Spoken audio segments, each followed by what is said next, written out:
külaskäik podcasti toob teieni Ott Tänaku ametlik sponsor Betsafe. No nii, tervitused taas kõigile rallisõpradele. Argentiina rallil on ära sõidetud siis reedene päev ning no nimetame siis seda kõike üheks suureks mudamaadluseks, mida me täna nägime. Seal raja peal juhtus alguses küll suhteliselt vähe, aga viimasel katsel saime siis natuke sellist draamamaiku ka suhu. Minu nimi endiselt Raul Oessar, Karl Kruda teise mikrofoni taga. Tervitused Karl kõigepealt ja alustuseks võib-olla mainime ära, et see on tegu vist on kõige hilisema või kõige varasema Delfi tasku podcasti lindistusega eales, sest kell on praegu, kui ma vaatan, 0.17 öösel, nii et öösel vist ei olegi kunagi siin varem lindistatud. Tervitused ka minu poolt, tõesti kell on natukene hiline, aga nende Lõuna-Ameerika etappidega meil on natukene keerulisem kui teistega, sellegi poolest me mõtlesime, et hommikul, kui te ärkate, et siis teil on kohe olemas asi, mida kuulata ja tegelikult oli ka päev ju, kus nii mõndagi kui juhtus, kuigi pärast esimest mõnda katset me arvasime, et ei olegi nagu sellel päevalt mida oodata. Jah, et neid selliseid väikseid momente nagu oli, et kes käis seal kahe ratta peal ja kes oli nii-öelda spinnile lähedal või midagi sellist, aga tegelikult kokkuvõttes enne seda viimast katset keegi väga oluliselt mingisuguse intsidendi tõttu aega ei kaotanud, püsisid kõik nagu suhteliselt ühes sellises puntras kõik koos ajaliselt ka, et Ott Tänak seal küll natuke vahepeal läks eest ära, aga siis tõesti viimasel katsel need erinevad intsidendid natukene neid kaarte segasid, aga päev lõppes siis ühesõnaga niimoodi, Thierry Neuville esikohal, Sebastian Ogier 11,9 sekundit taga, Ott Tänak kolmas 13,4 sekundit kaotus, siis väike vahe, Chris Meek 28,1, Andres Mikkelsen 29,4, Elvin Evans 38,2 ja Tanis Ordo 41,1 ja seejärel siis kaks soomlast veel Suninen ja Latvala või Latvala ja Suninen, igatahes sellest Latvalast me veel täna siin rääkima hakkame, aga võtame siis natuke tänase päeva kõige olulisema sündmuse ette, see viimane katse, kus juhtus palju, juhtus siis niimoodi, et kõigepealt Esa-Pekka Lappi või ütleme siis Esa-Pekka Lappi avarii oli see, mis siis sel katsel kõige olulisem asi oli. Soomlaste jaoks ei ole see ralli üldse hästi alanud, aga Lappi ei ole neid kordusi meile näidatud, aga tundub, et käis seal mingisuguse hüppe järel üle katuse ja sinna tema päev siis lõppes. Kui auto pilti vaadata, siis tõesti, et tal on katus on mõlkis ja rattad on kõverad ja antitiib on poolenisti puudu, et arvatavasti ikka midagi nagu suuremat seal juhtus, kui niisama üks pisikene väljasõit või kõks, aga see ei olnud ka ju Lappile ainukene mure, mis tänasel päeval juhtus, et tegelikult oli ka 4. lisakatsel siis see moment, kus Lappi käis täitsa nagu külje peale, peeglid puudutasid juba rohuliblesi, aga tollel hetkel oli õnn tema poole peal, et jõudis nagu tagasi. Ja tegelikult, kui ma natukene nii-öelda spekuleerin, kas Lappi on kaalust juurde võtnud? Kas sul ei ole tundunud, kui sa videot vaatad? Ma nägin, et kaalust juurde on ta selle võrra võtnud, et natuke väikse habem endal kasvatanud. Habe on tal uus, see on tal mingi uus stiil ja Lapilt me oleme see aasta juba mitu korda näinud, et Rootsis oma uute prillidega, mis lõid maailmas laineid, seekord siis uus habe, mida ta kasvatab võib-olla siis Argentiina kitsedega natukene sarnasem või midagi, et lootis, et toob edu, kahjuks ikkagi mõned siin fännid ja inimesed on ka öelnud, et Lappi, et nagu võta kokku ennast, et mees kui vana rahu ise, kuidas ta meile ennast presenteerib katse lõppudes intervjuudes, kõikides asjades, siis see ralli mina ei oleks tõesti seda oodanud, mis juhtus, aga võib-olla tema kaitseks siis väljaastuseks, et Citroen ei ole lihtne auto, millega sõita, et ta on siuke kapriisne masin. Ja võib-olla see nõuab sellist omamoodi tähelepanu nagu iga teine selline kapriisne masin ja ma usun, et ta jõuab sellega sina peale, aga võib-olla ta lihtsalt läheb natukene rohkem aega. Nojah, selles suhtes, et ega märgid väga head ei ole, 2 rallit nüüd järjest ju Lappi avarii teinud Korsikal ka, siis see kuulus avarii, mis selle punase lipu olukorra põhjustas, seekord ka siis punane lipp lehvis, aga mitte ütleme korraldajate poolt. see oli jah, kellegi võib-olla enda algatatud, aga no tegelikult kui me nüüd võtame siin nagu viimast rallit, siis see punane lipp oli temale esitatud ikkagi tollel hetkel oli, noh, see ei olnud avarii. See oli selline üle ääre minek, rattad olid tegelikult, 2 rattast oli tee peal, see on juba 50%, aga sellegi poolest see kord oli tal tõesti moment, kus pärast tema avariid näidati siis tema endisele meeskonnakaaslasele Jari-Mati Latvale siis punast lippu, mitte siis küll autos seest, kus peaks olema nii-öelda nagu elektrooniline väike tuluke, mis näitab, kui katse on peatatud, vaid lisaks sellele on ka katse peal road stewardid, ehk siis inimesed ja korraldajad ja nii-öelda vabatahtlikud, kes siis aitavad seda üritust ja sündmust läbi viia. Et nemad siis, kui on tekkinud mingi oht või kui nemad oma raadiosagedused kuulavad, siis neil on ka olemas rohelised kollased lipud, mida nad lehvitavad, kui peaks olema mingi probleem ja Jari-Mati oli tõesti mees, kellele seda näidati ja senimaani ta ei ole tegelikult aega tagasi antud. No sellises olukorras nagu Latval oli, kus sa näed, et sul see mingisugune elektrooniline süsteem ei vilgu sulle, ei näita punast lippu, aga mingisugune üks mehike kuskil näitab või vehib oma lipuga seal. Tema võttis kohe, ütleme, käigu välja ja kas ta käitus selles suhtes õigesti? Jah. Et seal ikkagi oli see ainuõige variant? See ei ole ainuõige variant. Selles mõttes alati tasuks nagu lõpuni sõita ja kiire ohuga sõita seda olukorda, et sa saaksid nagu parima nii-öelda aimduse sellest, mis sind ees ootab, aga teistpidi ta on nii-öelda natukene nii-öelda nagu säästetud selles osas, et ta ei pea oma piire katsuma. Kuidas sa sõidab? Ja see kõik ongi see, et tegelikult nii, kui sa näed punast lippu kas autos või tee peal väljas, sest tänapäeval on ju kaamerad, mis saavad seda tõendada, et sa nägid seda punast lippu. Kui sina nägid ja kaardilugeja nägid, siis on juba 2 inimest selle vastu, lisaks on sul kaamera pilt ja kui sa seda näinud oled, siis sina peadki tegelikult hoo maha võtma. Tema tegi kõik õigesti. Kas siis keegi seal raja ääres tegi midagi valesti või sai valesti aru, et see on juba järgmine küsimus. Aga tegelikult oli ju see, et kuuldavasti ta pani ka sellel katsel väikse spinni. Tal oli jah, kaotas juba üle 30 sekundi selleks hetkest splitti järgi kus juures. Et selleks hindamiseks, et seda reaalselt nüüd selgeks teha, seda võetakse kindlasti see videomaterjal appi, kas ta tegelikult seda punast lippu nägi ka. Hetkel meie siin kahekesti sinuga spekuleerida ei oska. No selle otsepildist näitas mingit kaadrit, kus oli see punane lipp tegelikult näha. Et ütleme, selles võib suhteliselt kindel olla, et ta reaalselt nägi seda lippu ja seda lippu nagu lehvitati. Siis on, mina seda ei märganud.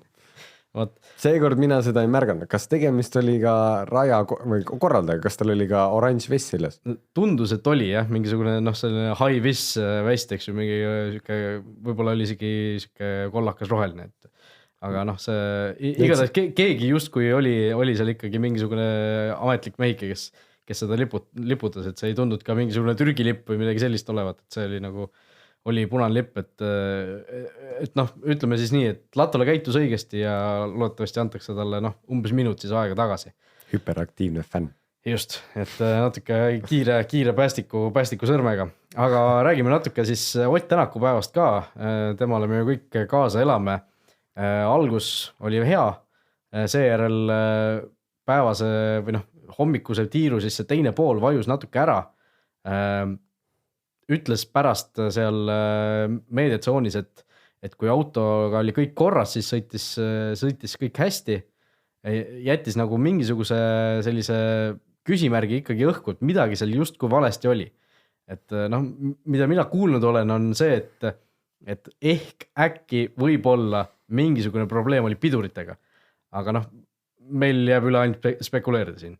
Sa ikka kaitsid ennast igast nurgast, ehk äkki võib-olla. See on nagu, okei. See on info, mida ma kindlalt ei tea, see on lihtsalt, mida ma olen, siuke infokõlks, mida ma olen kuulnud. Ei, täpselt sama palju on tegelikult ka maailma meedia rääkinud, et keegi ei ole täpselt aru saanud Ott Tänaku väljaütlemistest. Tundus, et tegemist ei ole justkui tema kiirusega, mida me nägime tegelikult tänapäeva teisel poolel, kus ta ikkagi Oti enda kuulsate sõnade kohta või nii-öelda, nagu ta ise ütleb, et jalad kõhu alt välja võtta ja korralikult vajutama hakata, siis teisel päeva poolel ta tegi seda suurepäraselt, aga mis oli hommikul just sellel nii-öelda 4. ja 5. katsel. 5. katse, mis oli superspetsiaal, 2 ringi, üks ring oli 3 kilomeetrit pikk, kokku 6,04 ja ta kaotas selle üle sekundi kilomeetrile. No see ei ole üldse meie Oti moodi. Mis tal seal viga oli, kas tal midagi viga oli? Ma kahjuks pean tõdema, me ei saa seda kunagi teada.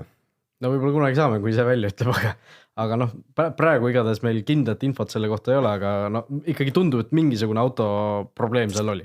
Selle superspetsiaali kohta selle peale ma ainult, selle peale toetudes ma julgeksin öelda, et seal midagi muud oli ka lisaks. Kas siis piduritega, amortidega, mootoriga, ma ise mõtlesin, et on äkki nagu mootoriga küsimus, et autol ei ole sellist nagu minekut ja väänet.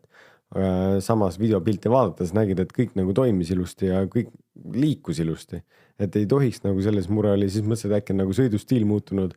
Ei olnud ka selles küsimus, Ott sõitis ikka täpselt nii, nagu Ott sõidab ilusti, perfektselt, puhtalt ja mitte suuri riski võttes, mis tekitaski küsimus, et milles siis nagu asi on ja kui temalt küsiti, kui Molly Petit küsis või WRC inimesed küsisid, mis teema on, siis Ott ütles, ei, kõik on suurepärane, ärge, võib-olla see oli taktika hoopis teisisõnu.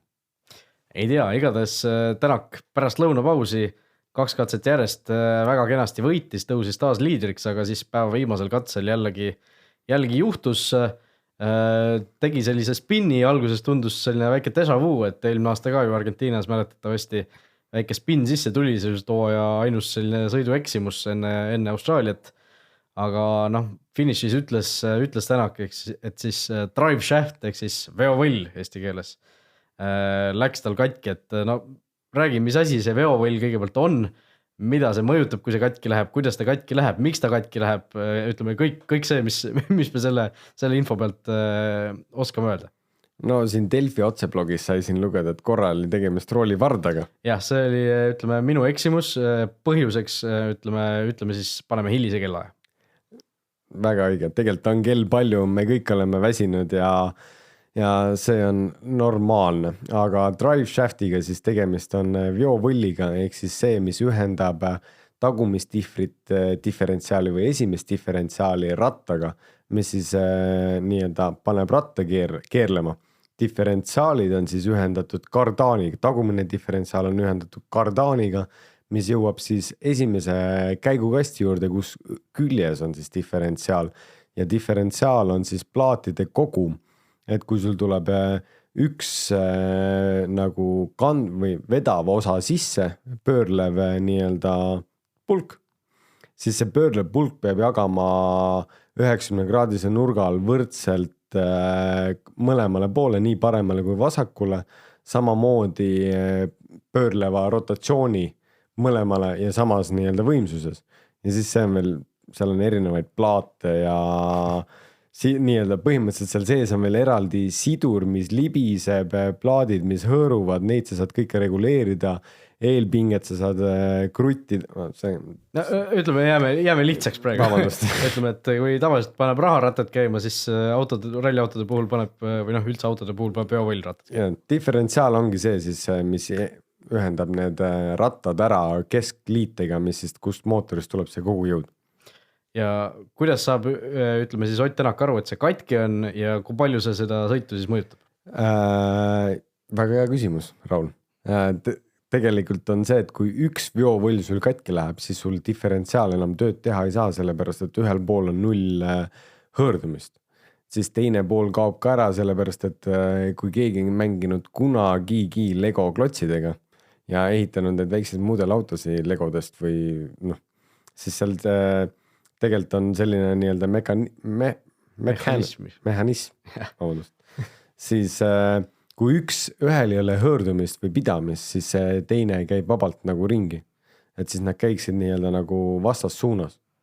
Et kui jõud on taga, siis nad käivad kõigega samas suunas, ja kui üks kaob ära, siis see teine käib vastassuunas, et esimesel ei tekikski nii-öelda nagu momenti.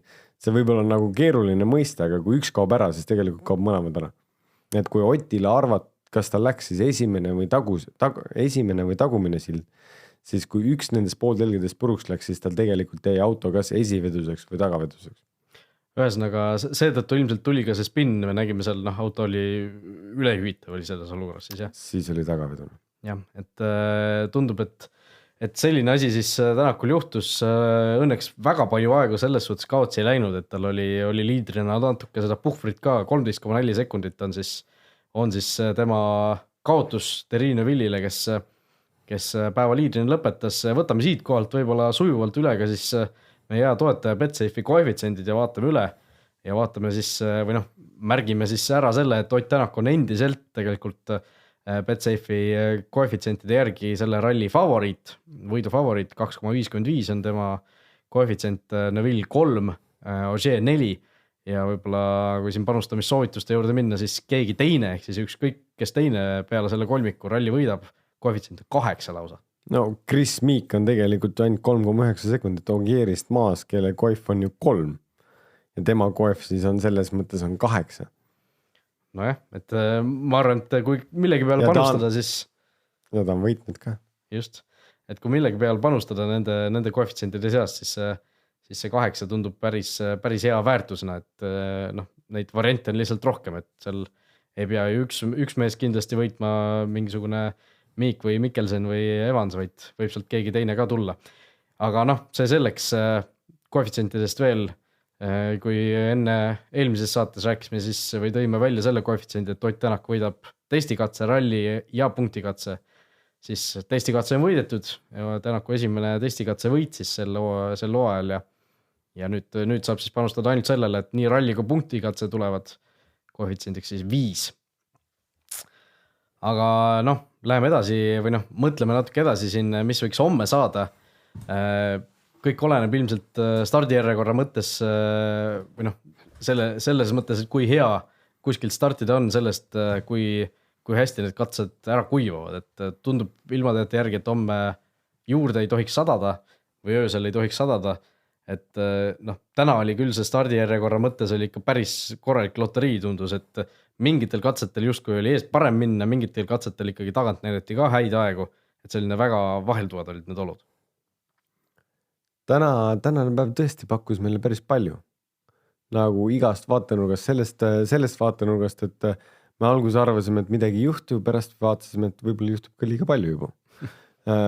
Ilmastik olnud oli, et üks katse oli, Thierry ütles, et eest oli nagu hea tulla ja mu aeg oli hea ja siis kui katset nagu lõpuni vaatasid, siis tal oli nagu suures kaotuses versus järgmisel katsel, kus oli täiesti nagu vastupidis asi, et nii palju juhtus, ilm keeras ikka täiesti ära, et need inimesed kohapeal seal rääkisid, et nad tiirutasid õhus tunde, kui sa vaatad flight radarist need lennukeid, mis pidid maanduma Argentiinas, need ikka keerutasid seal päris pikalt ja kes ikka oli õhus seal väga kaua ja mõned lennukid isegi suundusid tagasi oma nagu originaal. Meie oma Jaan Martinson lendas sinna koha peale, ma saan aru, et Buenos Airesest sõitis sinna Cordobasse ja Cordoba kohal otsustati, et maanduda ei saa, et sõidame tagasi ja pidi seal mingisuguse Soome ajakirjanikuga koos auto rentima ja seal mingisugune 700-800 kilti autoga panema, et kohale jõud üldse rallil. Seda sama flight radari, seda ma nägingi. No võt siis. Äkki Jaan Martinson postitaski selle. Keegi lihtsalt soomlastest lisas. Tema kuskile sotsiaalmeediasse küll midagi ei postita, selle võib ära unustada. Vabandust. Aga jah, selle ilma tõttu jäeti ju tegelikult ka üks katse ära täiesti, tänane 3. katse siis suhteliselt sellisel huvitaval põhjusel. Ja katse enda tingimused nii ondki põhjuseks. Põhjuseks oli pigem, mida luges siis ka ette WRC All Live'ist üks siis kommentaator, et põhjus oli tegelikult selles, et turvaautod ehk siis kiirabi, Päästeamet ja sellised asjad, et nende pääsemine katsele oleks olnud aeglustatud, et see turvalisus tagatud just sõitjatele, lisaks pealtvaatajatele, on kehv ja sellepärast nad otsustasid seda mitte pidada, et lasta ja kuivada sellel katsel mõnda aega, et kui oleks juhtunud mingi asi, et siis see response time oleks olnud liiga pikk. Just nii, et ligipääsuteed siis olid selleks põhjuseks, aga tõesti homsele peale vaadates Tänak stardib siis üle eelviimasena, Ogier ja Neuville pärast teda veel rajal lähevad, no tänaseid katseid vaadates ja mõeldes selle peale, et kui juurde ei saja, siis no mis sa ennustad, on see hea koht, on see halb koht startimiseks? Ma arvan, et see on parem kui Ogieril ja Newvillil. Selles mõttes, et mida kaugemaks see asi läheb, et tegelikult kõige nii-öelda paremad kohad on 4.–5. koht. Et siis see on, sul on 3 korda nii-öelda puhas joon ette, 3-4 korda puhas joon ette ära sõidetud, siis sa pead seda jälgima ja pärast seda hakkab juba nii-öelda, kuna WRC autod on nagu nii võimsad, et siis nad lõhuvad seda teed nii palju. Et siis pärast seda hakkab ta ka nii-öelda nagu mäest, või see, pidamine hakkab ka natukene mäest alla minema, et tekib rohkem lahtist liiva, kruusa ja kõik muid asju ka samal ajal seal rööpas. Et videopiltidest vaadates, kes vaatab WRC All Live'i, hea näide on vaadata Sebastian Ogieri pärast Terry Newvilli. Oli täna, kui keegi satub nagu lisaks vaatama mingit katset või tagant järgi vaatama, siis mingitel punktidel ta valib joone, mis ei ole Terry Newvilli joon kiirenduse aspektidel, et ta valib nagu eraldi joone, et ta nagu tunneb, et ta saab sealt parema pidamise just tee peale. Et need sellised nüansid on ka nende sõitjatel kõige peas ja tegelikult sa kõige mõtled selliste asjade peale ka, kus sa ei võida sekundeid, vaid sa võidad 0,00 sekundeid. Ja iga koht annab natukene mingi eelise. Et need ikka, nad on ikka võimsad inimesed, et nad suudavad nii kiiresti võtta sellised otsused vastu ja kõigega nagu teha. Aga Sebastian Ogier ei olnud ka täna ju puhas poiss, Raul. Ei olnud muidugi. Kõigil justkui natukene juhtus midagi. Kõigil juhtus ja tegelikult Ogier ja Lappi panid ühes samas kurvis välja ka. Küll Lappi pani veel pärast lisaks, kus tal siis see katus tuli, aga enne seda nad sõitsid täpselt samamoodi, täpselt sama stiilis. Lappil oli natukene hoog suurem. Millegi pärast need Citroenid olid kahekesti ainukesed, kes seal apsaka tegid ja hiljem siis oli ka Volkswageni Polo R5-ga Kaitan Kaetanovitš, millest ma 100% aru ei saanud, kuidas tal selle poole tagumine amort ära kukkus, aga jah, midagi seal nii valesti läks, et sellest mehest oli ka mul täitsa kahju. Just, nii et homne päev siis meie ajärgi algab 13.47 esimene katse, taas nagu ka täna 7 katset kavas on ja loodame, et Ott Tänak probleemideta suudab päeva läbida ja taas liidriks tõusta. Betsafe'is tuletame veel teile meelde, et uue kliendi pakkumine endiselt kehtib, kui teed endale siis Betsafe'is konto ja panustad seal vähemalt 10 euro eest, vähemalt koefitsiendiga 1,5, siis Betsafe annab omalt poolt sulle 25 eurose tasuta panuse ja nii saab siis seda teha 4 kuud järjest, ehk siis kokku võimalik 100 eurot tasuta panustamisraha endale saada. Aga läheme edasi küsimuste rubriigi juurde. Siin on Karl Kruuda personaalküsimus ikkagi ikkagi üleval. Küsib Marko, küsib siis sellise küsimuse, et millal sind ikkagi WRC2 sarjas sõitmas näha saab, et oled ju hiinlastele näidanud, et sõita oskad ja kiirust on. Kindlasti on sul seal tekkinud erinevaid kontakte, äkki leiad sealt ka mõne sponsori. Kui nad juba meil tahavad siin Saaremaale silla ehitada ja tunneli Soome, siis ühe kiire rallisõitja sponsoreerimine ei tohiks ju probleemiks olla. Olen ise ka mures. Võiks olla see asi ju nii lihtne, aga mure on keelebarjääris natukene, et Hiina siis mainlandis või põhimaal on see, et nad ise on nii kinnised inimesed või et nad on ja, teeme ja läheb natukene aega mööda ja siis kukub kõik ära. Samas nad on ikkagi nagu nii südamega asja juures, et nad tahaksid seda asja teha. Neil on kuidagi selline teistsugune kultuur, mida ma ka järjest nagu õpin, et iga asjaga ei taha ju kuidagi nagu peale lennata ja kui sa nii-öelda sponsorlust küsid või tahaksid nagu kuskile nagu tagasi jõuda, et siis öeldakse või ma olen isegi seda natukene oma nahal õppinud, et sa saad elus ainult küsida ühe korra ja kui sa küsid valesti, siis sa enam teist korda ei ole vahet, kuidas sa seda küsima lähed. Nii või naa see asi paremaks ei lähe. Ja selle peale, et hetkel ma olen seda proovinud niimoodi mängida, suruda ja täpselt nii targalt sõita, et ma saaks vähemalt sõita seal Aasias ja hetkel ma tahaksin sõita vähemalt Aasia meistrivõistlusi, et kui ma ei jõua veel tagasi, ma olen veel, ühtepidi ma olen veel noor, et kui ma veel ei jõua tagasi siia WRC2 ja nendele sõpradele taas näitama, kes ja mis puust ma olen, siis vähemalt mul on võimalus seal sõita, mis teeb mind õnnelikuks ja kui mul hästi läheb, siis tegelikult sellised huvitavad pildid ja konversioonid on mul olnud, et äkki tekib nüüd järgmine aasta just võimalus sõita seda Aasia meistrivõistluste sarja ja see on ka juba omamoodi selline natukene selle unistuste täitmine. Vot selline põhjalik vastus siis Markole. Marko on kindlasti selle üle õnnelik, aga ühe küsimuse võtame veel, mille on esitanud meile Tom siin juba tükk aega tagasi vist, aga ei ole jõudnud seda lihtsalt siin eetrisse panna ja seda sama küsimust, kus juures olen märganud ka Delfi siin otseblogi kommentaariumis aeg-ajalt, et miks ei võiks olla niimoodi, et sõidame neid samu katseid ühe korra ühtpidi ja pärast lõunal teistpidi. See on ilmselt mingisugune, vasta sina.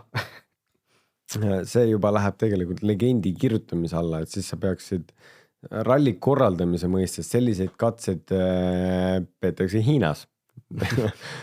Ja tegelikult kunagi olid Jaltas Krimmis, kus ma sõitsin nii Intercontinental Rally Challenge, et oli täpselt samamoodi, et üks päev sa sõitsid ühtepidi ja teist päeva sa sõitsid selle sama katset teistpidi.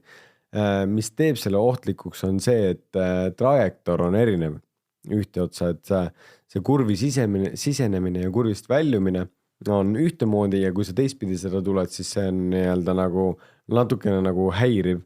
Samas me oleme kõik sõitjad on sellega testis harjunud, sellepärast et sa sõidad alguses ju sinna ja siis sa tuled tagasi, aga sa teed seda joond algusest peale.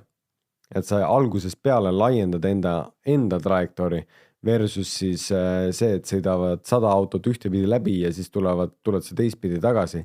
Et need rööpad ja need jooned on juba täitsa teistsugused, et see on üks point, ma arvan, miks seda ei tehta. Teiseks on see, et tegelikult on maailmas nii palju teid ja ägedaid teid, et tasub leida vaheldusrikas, sellepärast, et kui on kõige üks ja see sama katse, siis meie kui pealtvaatajate jaoks läheb ka see nagu natukene ebahuvitavaks, et täna just see Tomi küsimuse point, ma saan aru, ongi praegu sõidetakse ju seda sama katset 2 korda lihtsalt ühtepidi läbi, et siis olekski nagu huvitavam, et kui sõidaks ühe korra ühtpidi ja teine korra teistpidi.